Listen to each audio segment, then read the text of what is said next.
This time I'm going to give you an example of hydrocarbon balancing of chemical reaction, and let's start with gasoline. Oh my gosh.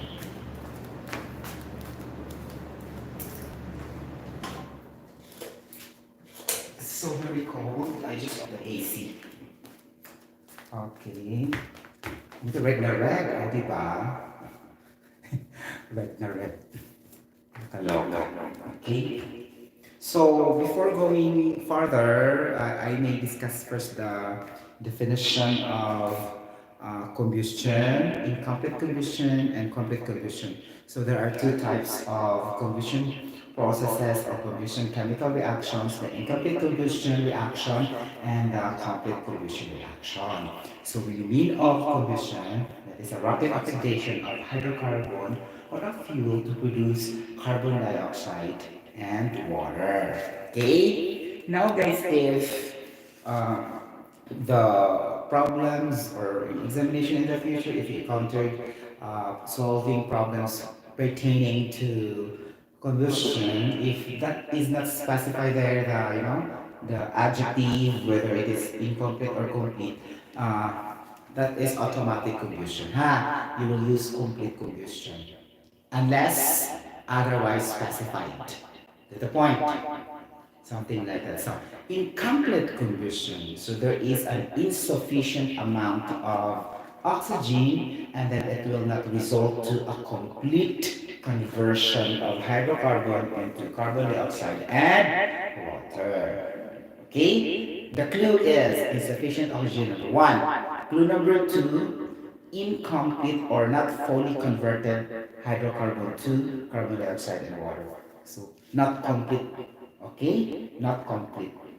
Why incomplete combustion is right here. Okay, the opposite for that is a complete combustion, meaning to say that is the hydrocarbon or fuel was being converted fully, if you LLY, or completely into carbon dioxide and water.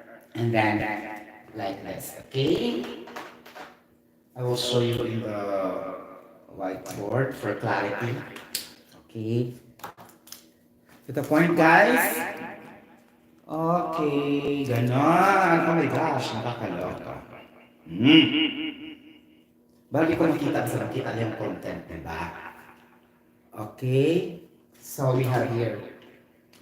And by the way, combustion is one type of chemical reaction. Is one of the types of chemical reactions. Okay? So combustion. And combustion also not limited to hydrocarbon and fuel. Also organic substances that involves carbon, hydrogen, and oxygen. Also alcohol. Alcohol family. Or acetone family or something like that. Purely organic chemistry. Okay? Organic hydrocarbons. Hindi siya limited lang sa fuel or petroleum or crude oil or hydrocarbon. Okay? Get the point. So also in polymer chemistry, a lot of combustion will be happening. Okay? Combustion. Ganun. So, divided into incomplete. Makita niyo guys. Oh, makita niyo nila. Okay? Incomplete combustion. Okay? And complete combustion. Ganon. Diba guys? Okay. Ganon. So incomplete combustion, our identification there, okay, the products will be, okay, carbon monoxide. Uy, nakalok sa ba? Carbon monoxide, saan kung ano? Ito pala. Carbon monoxide and carbon. By the way, let's give an example later so that we can understand clearly how to understand the mechanism of balancing hydrocarbon compounds in a chemical reaction. Okay, so incomplete combustion is there's an involvement of carbon monoxide, carbon, CO2, H2O in the product. Okay? So, one, two, three, four. Four? So, four products. In complete combustion, there are only two products, the water and the carbon dioxide. Okay, so like that. Now, if you encountered science examination questions pertaining to organic chemistry or chemistry that involves a balancing of the chemical reactions, particularly organic hydrocarbon, then if it is specified as an incomplete combustion, then you must include this theory that this is going to contain carbon monoxide and carbon in the chemical reaction. You get the point? If specified, but if not specified, that's automatically complete combustion the question is referring to. So that's technique, huh? To the point. Sorry to say this because a lot of questions pertaining to this, especially in the stoichiometric, type of problems, especially in the topic of industrial gases that will be dealing with combustion chambers like that, particularly the fertilizers industries, the metallurgical industries, mining industry sometimes also. It's gonna be like that, okay? Or any petrochemical products industries. Okay? Meaning to say chemicals produced by petroleum. That's why petrochemicals. So it is driven by petroleum, is our raw materials to produce the product petrochemicals. Get a point? So the combination of petroleum and chemicals, so petrochemical. So petrochemical is an industry that makes the world industrialized. Okay, again and again, I always say that to you. So this makes the country rich. Okay, because this includes also oil and gas industries. So it's not the electronic industry, it's not the computer industry, it's not the agricultural industry or anything. It's not about the aircraft industry. It's always petrochemicals industry or the oil and gas industry that make the world industrialized and controlling all the power all over the world. That's why they keep on having war just to, maintain the supply and the deposit of this oil and gas.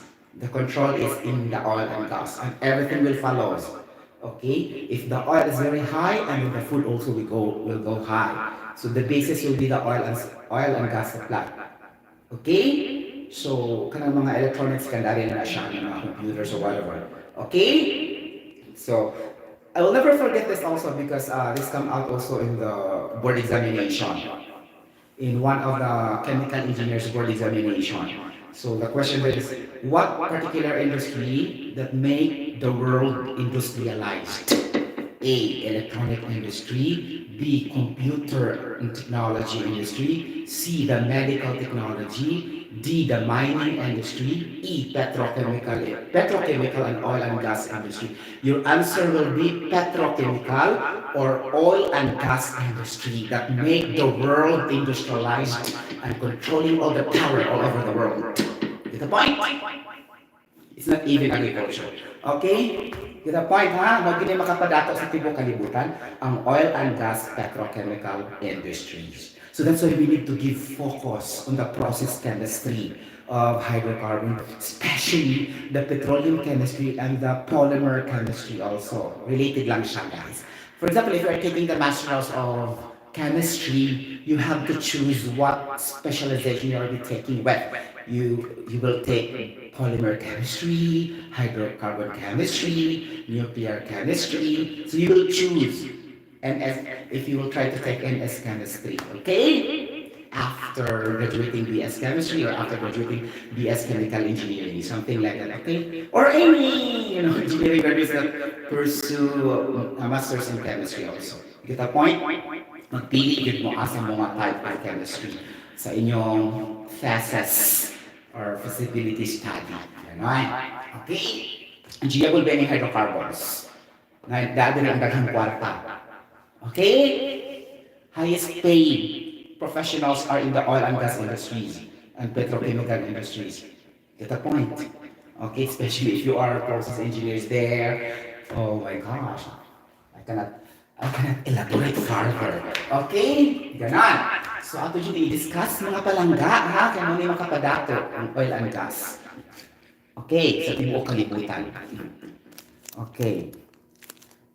Ganon. So, ato i-yagyat yung mga equations. Charot! Okay. So we will consider propane.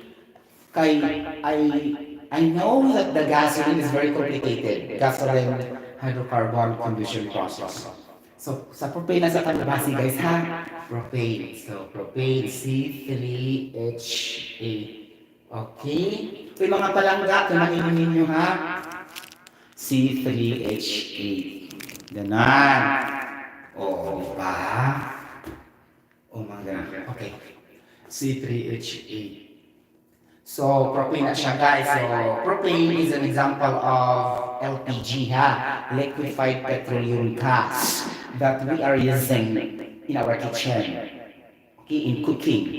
Okay, that could either be propane or butane. But most of the times, it is propane.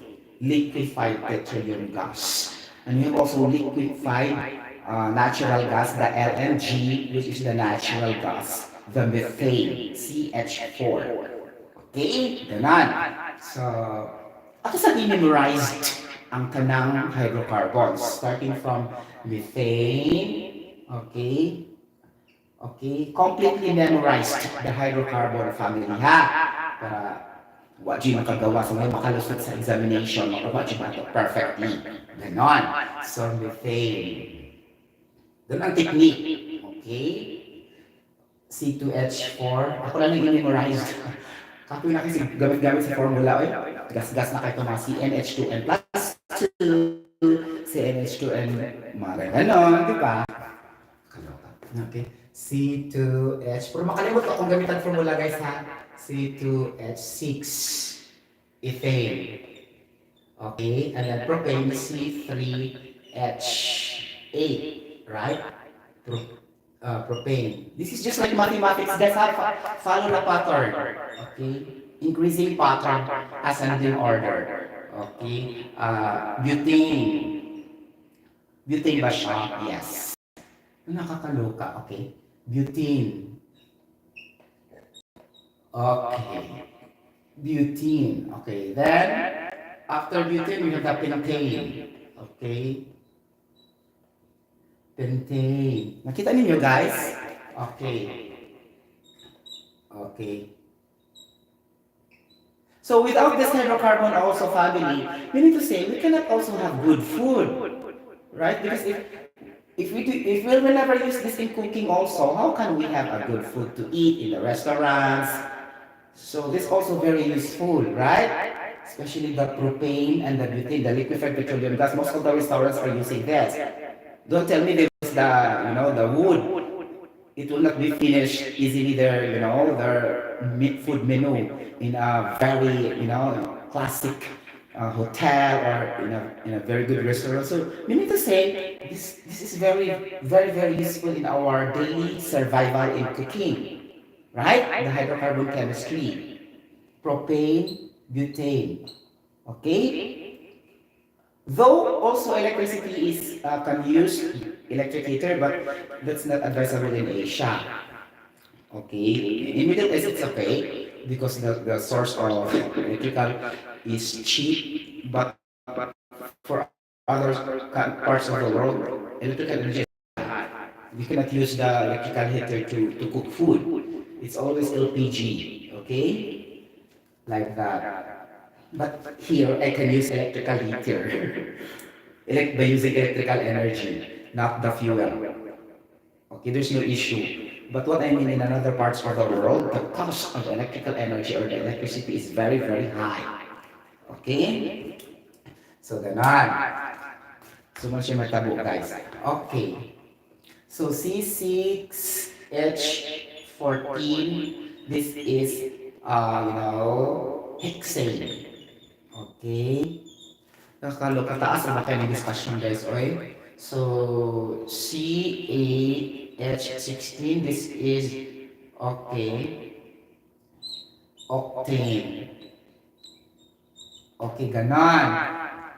2, 8, 2, 10, 12, 14, 16. No, it's gonna be na pa siya heptane. C7, H16, heptane. Okay? Heptane. And C9, C9, H18. Oh, no, sorry. H20 guys, yeah. Okay, is the nonane.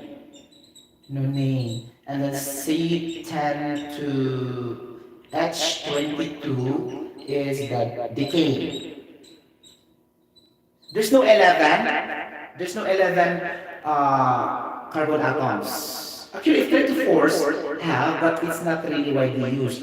For example, if you have 11, default that one, that is merely, there's nothing. It's not existing really, guys. Ha? Wala tayo 11, wala tayo 12. So, C12H24. Okay. Mali siya ang dodecane. Okay? So there are 1, 2, 3, 4, 5, 6, 7, 8, 9, 10, 11, 12 hydrocarbon compounds. Okay, and these are all will undergo combustion chemical reactions in the presence of oxygen and heat at a higher temperature. It could either be the pyrolysis, the process of burning inside a furnace, or it could be the thermal cracking, thermal through application of heat, and then the fuel will be cracked through different processes involved or different, what do you call this one? Towers, fractionation towers, mga ganon. Basta, I cannot explain everything. Okay, and then catalytic cracking also, by using catalyst to crack larger organic compound into smaller molecules. Because the purpose of petroleum and crude oil really is like that, from larger molecules into smaller molecules. Okay? For example, ang crude oil kasi guys, general na siya ha. Crude oil and petrol, there's no specific formula for that. As long as we know that there are carbon atoms and hydrogen atom in there. And specifically, we don't know yet. During the different processes involved, okay, and then it will break that up into several, atoms or several species, smaller molecules like that. So, ang atong mga product man siya, okay? Kaya akong ipang-mention.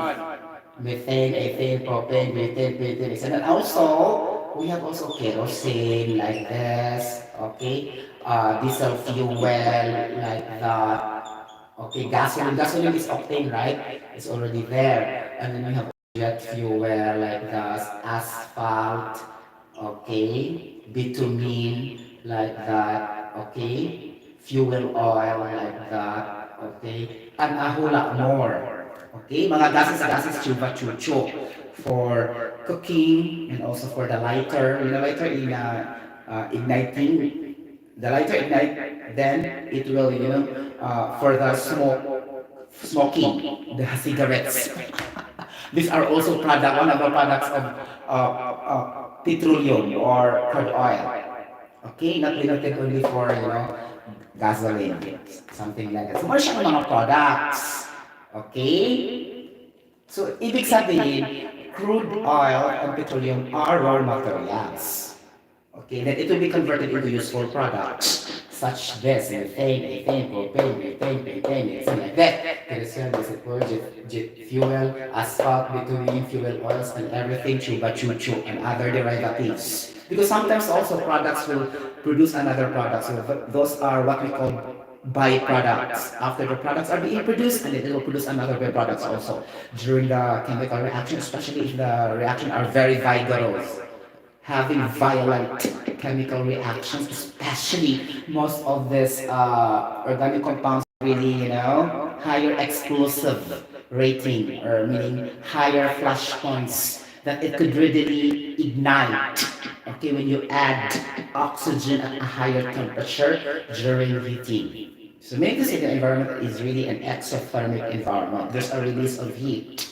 Okay, the most basic example is the heat combustion engine in our cars, in our heavy equipments, light vehicles, something like that, inside. So the process is gonna be from chemical energy to mechanical energy. Starts from the substance, and then it will go to to trigger the mechanical parts inside the heat combustion engine, and then mechanical energy will be there, and it will not try, it will really move your car. So that's mechanical energy. From chemical energy to mechanical energy. The process in there. Okay? Muna na siya yung motion. Oh, ganan, velocity. So physics na din after that. Okay? After chemistry, physics will be there because the car is already moving. Because physics are studying motion, velocity, acceleration. Okay? So, ang bida talaga is chemistry. Mag-una gyud siya permi. Okay? So, chemistry is really the source of everything in the universe. Okay? Chemistry. Because we have also the chemistry of the universe. Okay, why these planets came up, why these asteroids came up, why these moon, sand, planets are being there. Because it's also during the Big Bang Theory 18 billion years ago. Meaning to say, studying the chemistry of the universe. So tanan talaga siya guys, coming from chemistry. Okay? Environmental chemistry, universe chemistry, okay, like clinical chemistry, okay, like that. Get the point. A lot. Quantitative chemistry, qualitative chemistry, okay, nuclear chemistry also, the principles of nuclear reactors and then producing nuclear energy starts with chemistry. Everything, we will die without chemistry. From the moment we wake up, already oxygen is there. Oxygen, which is 21% and 79% nitrogen in the atmosphere freely. So that's really chemistry. So, mamatay tayo without chemistry. But others will not try to understand that because they are not loving science, or maybe their course is not related to science. Okay? That's why they are also more on money. Business administration, BS accountancy, BS finance, like that. But for me, iba ang akong ano eh. So, I will rather go to the course that without that, okay, I will die. Okay? So, without science, everybody will die. But even though without money, everybody can still be alive. Okay? That's the clear difference. Okay? So meaning to say, money only is the instrument for survival, but that is not really the cause of survival. It is science and technology. Okay? Even if you have no money, you can still be alive. Okay? If you are just hardworking to plant trees around around your house, so you combine now biology and chemistry, right? So, and then it will grow, and then the fruits will be there without any cost involved. You get the point? Then you can still eat. Go. You can also drink water freely o ganon sa mga area of water surfaces all over the world. Okay, hindi lang tanan naman sa mainom sa mga river. Ganon. Sarap. Nakakaloka, di ba? Okay, ganon siya. So, muna siya, guys. Muna siya lisudjud siya, okay? BS Chemistry and BS Chemical Engineering are complex studies because it is really pure sciences. So usually it should be proven and tested to scientific research and laboratory analysis and testing. It's gonna be proven, tested true and correct. There's no opinions, okay? Always factual. No reasoning, no, not opinionated. Always fact based on science experimentation and scientific research, technical. Okay, so a little bit, complicated compared to other courses. Okay, something like that. And in fact, nuclear chemistry is under only in the study of chemical engineering, petroleum engineering. Petroleum engineering is very demand nowadays. Okay, like that. Petroleum, specifically Saudi Aramco are hiring petroleum engineers. Very, very demand nowadays. Okay? Petroleum engineers, di ba unique siya? Nakakaloka. And polymer engineers also. Polymer. Okay. Those are branches of chemical engineering. Okay? Ganon. So, wala siya nitabo. Okay, going back to nilayo na ko guys sa akong mga explanations. Char!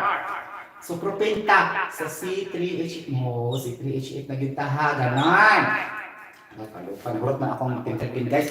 So C3H8. So ay mo ka problema guys kasi mag-arrange ka ng mga hydrocarbon, magsugod ta og one ang difference. So sabi C2, C3, C4, C5, C6, C7, C8. Ang pares ng hydrogen, the other partner will be 2. To ang gap niya. So, hydrogen 4, hydrogen 6, hydrogen 8, hydrogen 10, hydrogen 12, hydrogen 14, 2 ang gap sa pares sa hydrogen. So, you can really memorize easily. Well, just follow the pattern until 12. Okay? Like that, 12 atoms. And then if you will get lost, just follow the formula the hydrocarbon in order because I'm trying to emphasize this always because when I was in my study in chemical engineering, I found also difficulty really. So the technique really is to know the mechanics. Okay, the how it is being, how it is being presented, the chemical formula, something like that. Okay? May magbalik-balik lang na siya guys. Ang sad fact lang talaga siya guys is some problems never specify the chemical formula. You will be the one to troubleshoot what formula is this. Okay, that's the difficult thing. Yeah, and then you still have to balance and then before solving what is being required. Because not all the time also in the problem solving they will give the balanced chemical reaction sometimes. And sometimes also worded problem. Okay? Like this. Benzene like this will react to like blah blah blah. So what will happen? Blah, blah, blah. And then there's no chemical reaction involved. So no option, you have to memorize. You get the point? Like memorizing the different types of pharmaceutical raw materials and raw materials of the medicines. So these are also chemistry, right? Pharmaceutical chemistry. Okay, knowing the ingredients of this paracetamol, of this syrup, of this antibiotic, the formulas and ingredients of this particular vitamin, the capsule, the multivitamins. So these are all chemistry. The world of chemistry is just like this. You're not limited only for the physical and chemical separation processes in the plant. Okay, the unit processes, not limited there. It's also in the hospitals, in the healthcare. Okay, so grabe ang useful ang chemicals anywhere. Okay? So in fact, maayo ra ka tungod sa chemicals. Okay? You get the point? Because syrup, capsule, paracetamol, multivitamins, vitamins are also made up of chemicals. You get the point? Because I told you over and over again, chemicals are not merely tantamount to toxic, poisonous, hazardous. Chemicals can also be not hazardous, not toxic, not poisonous. So these are the broad definition of chemicals. It's a wrong concept to say that chemicals are bad. Because not all chemicals are toxic. In fact, we can take in water inside our body and water is already chemical, composed of hydrogen and oxygen. You get the point? Okay, so let's change our concept when we talk about chemicals that is not purely bad. Some are bad, some are not bad, some are good, some are also are bad. Some are unhealthy, and some also are helpful. You get the point? Okay. For example, ikaw ang tarog kabush. You know kabush? Chapati. Okay. Rice. Okay, rice. White rice. You eat rice, dili-dili alato, right? White rice composed of carbohydrates. 6 atoms of carbon, 12 atoms of hydrogen, and 6 atoms of oxygen. Then why we eat that if chemicals are bad? Okay, glucose is already a chemical. Okay, so let's change our concept when we talk about chemicals. Chemicals are not bad. There are also good chemicals that are healthy in our body. Vitamin C is a good chemical. Okay? Because all vitamins are chemicals. All minerals are chemicals. Okay, ako lang ang i-explain nyo, ani guys. Ako lang din hindi klaro ha. All chemicals. Minerals are chemicals. Metals are chemicals. Elements are chemicals. Gases are chemicals. Liquids are chemicals. Okay? Food are chemicals also. Okay? You got the point? Mao na siya. So, ayaw mo kahadlok na sulti tag chemicals, batik na siya kanina. Kaya without chemicals, we will die. Really? Okay.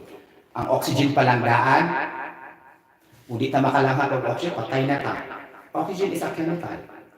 It's a chemical substance in a gas form. Okay. Now going to propane. Then kasi ako tatahan na we will die without chemicals. Correct me if I'm wrong. Nakakalo kasi chemical engineer Sotero. Okay? Ako lang dyan i-share kasi this is a kaayo. Off input motor. Hello mga palangga! Char. The Bluetooth device is ready to pair. Hello mga palangga! Ako lang yung i-share kayo. This is a kaayo that we have knowledge that we will never share to other people also. Okay? And then, body, we will die. And then, sayang, atong knowledge hindi ma-transmit to the younger generations. Right? If we have also academic talents, we will share to our younger generations. Okay? That would be stagnant and not moving if we will not be able to help others. Okay? By sharing our academic, intelligence, something like that. Not only me, but for others also as well. Okay? So, for me, not purely related to money, whether have money or not, we need to share our academic information to our younger generations because in the future they will govern the world. Okay? They will rule the world after we will die.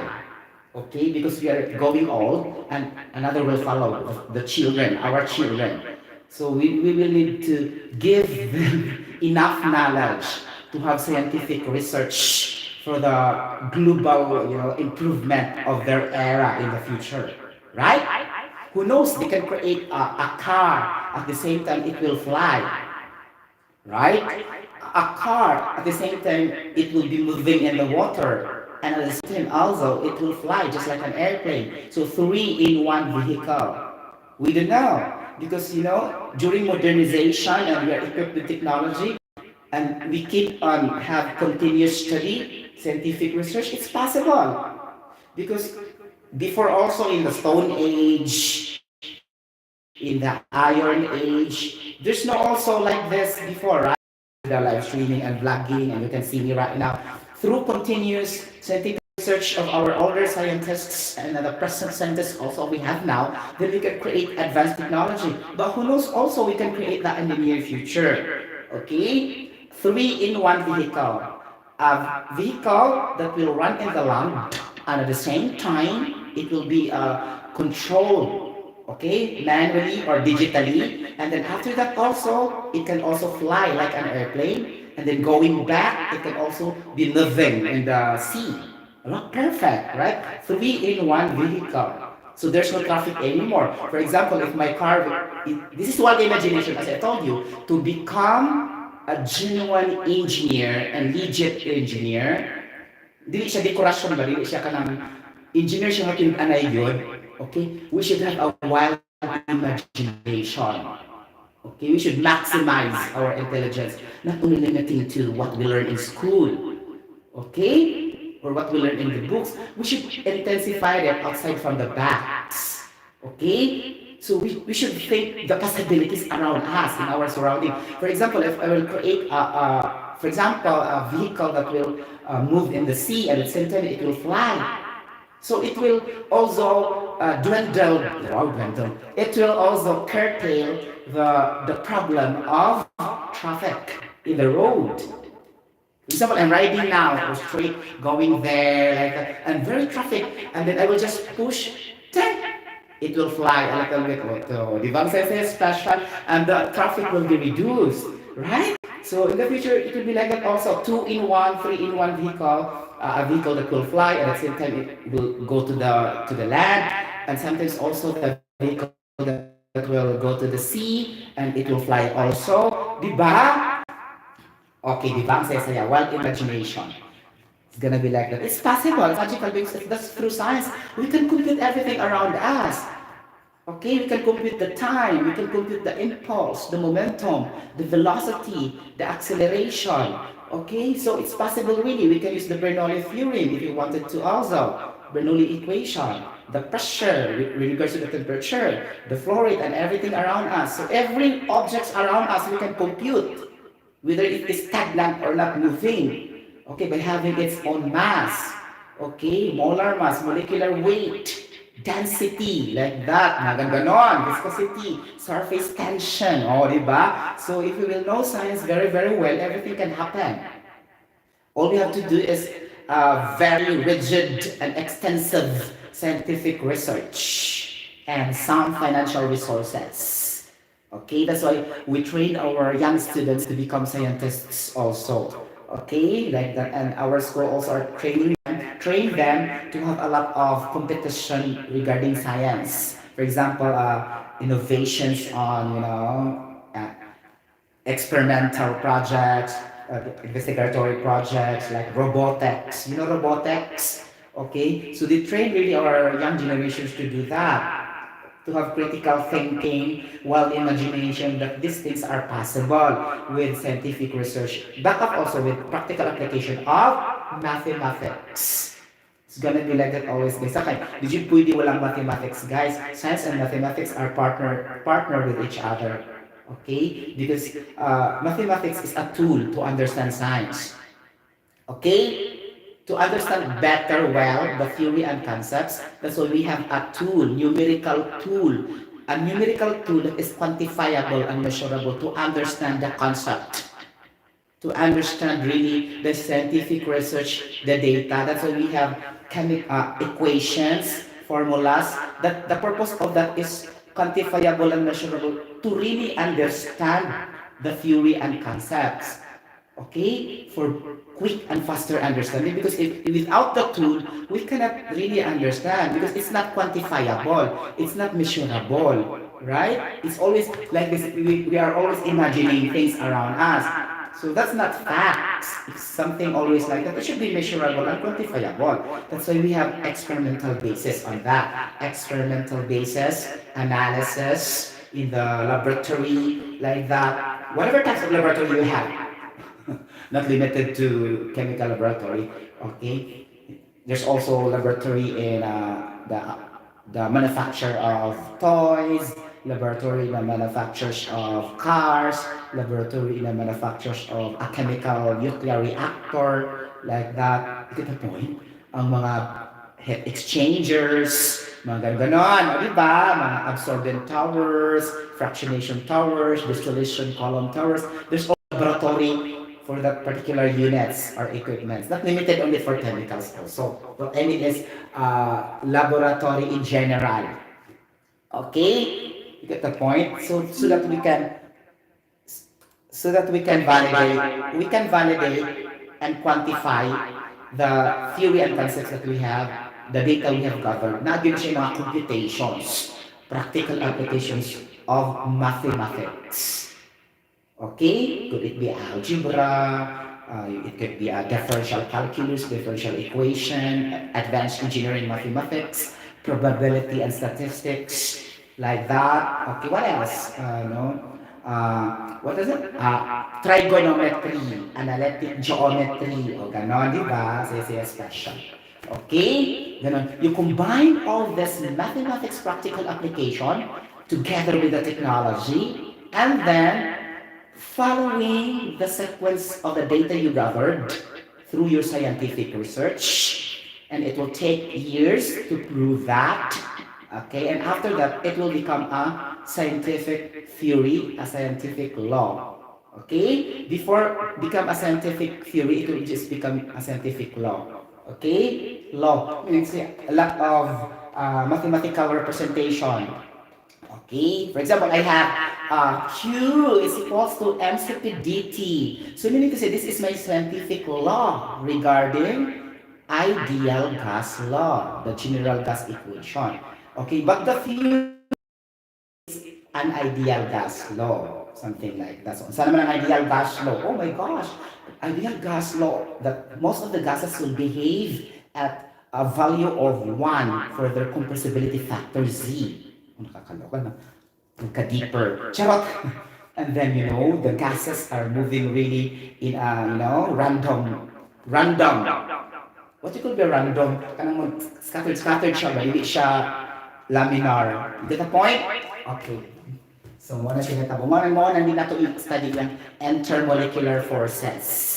Okay, random ang yung movement. Ganon, di ba? And then gas have a higher diffusion rating. Diffuse easily compared to the gas. And then gas also can be compressed easily compared to liquid. So that's why when we study engineering, we can always say that liquid is not compressible as a gas. A gas is, you will just, it's very easy to compress.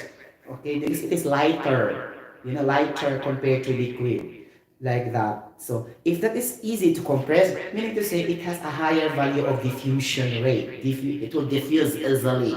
Okay, something like that. If you try to put that in a compartment or in a vessel, and then the vessel is open, it will be, volatilized. English volatilized. Meaning it will just vaporize. Okay, and escape and go to the atmosphere. Ganon! Oh, diba? Gilayot mo ko guys, oy. Diba? Sorry kayo guys, kung ano kayo ko, science lover. Charot. Okay. Muna siya. Okay. Di ba na siya science guys ha? The correct pronunciation is science. Science is not science. Science is S-I-G-N-S, but science. Science. Look at my sound. Science, like that. It's not science. Because other pronunciation is science. Okay? Science. Okay, not science. Okay? Itong mga OR kayo na pronounce ba, science mo. Science siya, nasa science. Ganon. But if you try to make it fast, science. Ganon. Kailangan mo itong science, mumoto siya ang S-I-G-N-S. Itong mga signboard, science, different science, ganon, di ba? Wala, science. Di ba? So, the pronunciation is not the same. Okay? Minor lang siya, but ako lang siyang stress. Charot! Kaya mo may napasok sa akong brain cells, karoon kayo na. Wow! Okay, so mga protein, ganon. Hala, pasok. Okay. Ay, nananaw na sila sa Mars Tolentino, Beben Koshovan, oh my gosh, ano to? Lucine Apig Gabaldon, shout out sa inyong tanan diha, Jessica, ang daming nanood, Jessica, ano ba to, uy, Celedio, classmate! Jeremy Sibalius, Brad, Jeremy Sibalius, our, vocal coach sa SXC Music Ministry. And then also for the choir, Santo Niño Choir. Oh my gosh, vocal coach Jude. Yes. Diba? Ganon. So, ano na ta sa kuan? Na-shoutout na kamutanan guys ha. Sa FB live streaming. Kisa pa may nananaw diha. Wala na, okay. Go. Charot! So, propane. Duwi kini mo man yung makabuang mo na hydrocarbons good. Tepa sa guys ha. Ang kaloka. Di man yung makita. Makita ba ninyo? 44 minutes na ko no. So let's just cut this. Let's have a second segment. Mag-present na dyan kong mga example ha. Okay? So, Teacher June will be coming back to you soon. Bye-bye. God bless everybody for my second segment of live streaming and vlogging. Teacher talaga. Nakakaloka, teacher.